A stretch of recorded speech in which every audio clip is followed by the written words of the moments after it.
doing this staggered approach where you start with a couple of scales and then adding in other scales is going to train you to hear the scales a lot better. And singing along with and playing them, of course. If you play a musical instrument, why not you start on C and see if you can play all of those on your instrument. So the melodic transcription, you are allowed to answer in note names or the treble clef. So in the key of G, so all Fs are sharp. So if you're writing your note names, you must use a sharp.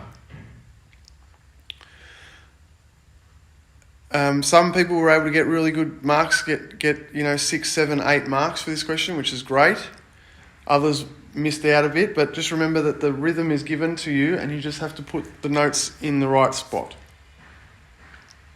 Toned ear is a great way to practice this. So you can use your scale degree functional questions or the melodic transcription dictation quiz. So just choose how many questions and then you can add in which notes of the scale. The study design now only uses a major scale, so you can choose which scale degrees you start off. So like everything else, start off slowly and build up. Question 7 was a chord progression question and the correct answer was 1, 4, 5. So out of 4 marks, if you were able to get that, you would get 4. Say you had an answer like 1, 5, 2, you would get 1 for the 5 chord, even though it wasn't the 5 chord, it was a major. The second chord was major, so you wouldn't get any there. So that would be 1 mark out of 4. So 1, 4, 5 was the correct answer. And so they were all major chords.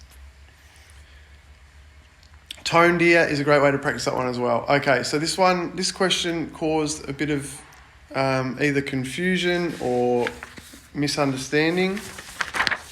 So let me talk about the different ways we can answer these questions. So this isn't all the chords, but it's a good majority of them. So there's 2 ways to think about chords and writing out the notes in a chord, either key signatures or intervals. I don't mind which one you use. So the first one is the minor, and you would just use a minor key signature for that one. In the case of E minor, E is the first note. And sorry, just typing this in, minor key signature. Half diminished, you also use a minor key signature and you flatten the 7.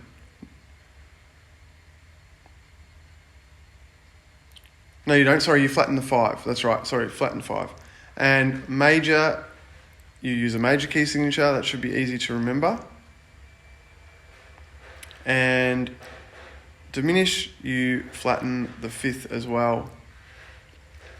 So there's an extra note on the half diminished. That's why the same rule, but you'll get a different result because there's 4 notes in a half diminished and 3 in the diminished.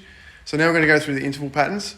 Minor is 3, 4 or minor third, major third. Half diminished is 3, 3, 4 or minor third, major third.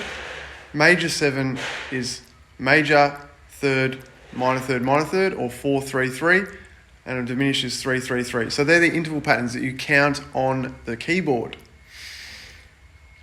If you need clarification of this, please follow up with me and question and get me to go through a couple of answers with you. Okay, E minor. This is one way we can get the right answer for this. So E is going to be our first note. And then we might just go through the musical alphabet. E, F, G, A, B, C, D, and E. Okay, so that's a scale. But a scale helps us build the chord because we want the first, third, and the 5th in this case. So either a triad, so a minor, a major, or a sus4 has a tonic, a 1, a 3, or a 5. So when we've written it out like this, we've got 1, 2, 3, 4, 5, 6, 7. When we want a minor chord, we just want the 1, the 3, and the 5. So this is the key signature way, okay? If you're doing the intervals, you won't need to do this. So in this case, we want E, G, and B because they are the first, third, and fifth note of the scale. So I'm going to get rid of these other notes. Okay? So now we add the minor key signature. So the minor key signature for E is 1 sharp. Okay, so hopefully you've got the circle of fifths in front of you. I'll get one out just in case you do not. So you can see that E minor has 1 sharp, and that is F sharp, so that doesn't alter any of those notes there because we've just got E, G, and B, not F sharp.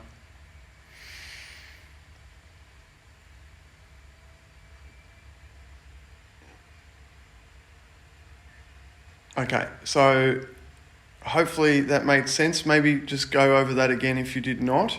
But the other way to do this is with the intervals. So as you can see, I can just go through the interval pattern, start on E, go up 3 and I should be on G, and then go up 4 and I'm up on B. Okay, this one, B half diminished, we're going to do the same thing. B, C, D, E, F, G, A, B. Get rid of the second, fourth, and sixth notes, and the octave as well. And we should end up with B, D, F, A.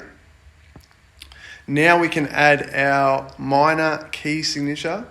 Can you please start? Miss Tipping and Cameron, could you contact IT, please? Miss Tipping and Cameron, contact IT. So, as I said, we should end up with those notes when we get rid of the other notes. We want the 1, 3, 5, and 7. B minor has 2 sharps, so F sharp and C sharp. So we add the F sharp, but we need to flatten the 5. So when we flatten the 5, we get rid of the F sharp and we land on F. Okay, so that is our answer for half diminish. Or the other way, we can just follow that interval pattern. So B, 1, 2, 3. On D, up 3 more. 1, 2, 3. Up 4 more. And we end up with those same notes. Okay, G major 7. We're going to write out G, A, B, C, D. Oh, well, I'm just going to give you the answer for this one. You can see how I came to that answer by following either of those key signature or interval patterns. Happy to go through that with you at another point if you like me to go through the steps for those last 2 chords. But hopefully that clears up a little bit of the confusion about that question. I like the key signature version, but if you're finding the interval pattern works for you, that's great. Okay, the last 2 questions were about rhythm. And it was B, C, D, A was the correct answer. So you get 4 marks for B, C, D, A. And you got a tick or a mark for each question you got right. So each letter you got right. And so 6/8, I'd encourage you to clap some 6/8 rhythms. And the rhythmic feels, some people went well with this, others not so well. The first one was a funk. So remember, funk and straight eighths are straight, swung and shuffle are swung. And the funk rhythms tend to have a bit of syncopation, so notes off the beat. And the second one was a shuffle. That's we'll talk a little bit more about that as we go, but a basic one is if every beat is felt, it's like da da da da da da da da da da da da da. It's a shuffle, whereas a swing is kind of a bit more jazzy and a bit freer. So that one was only worth 2 marks, and several of us were not able to get a mark for that, but that's okay. So all these questions will be on the test, and hopefully that has cleared up some of the confusion.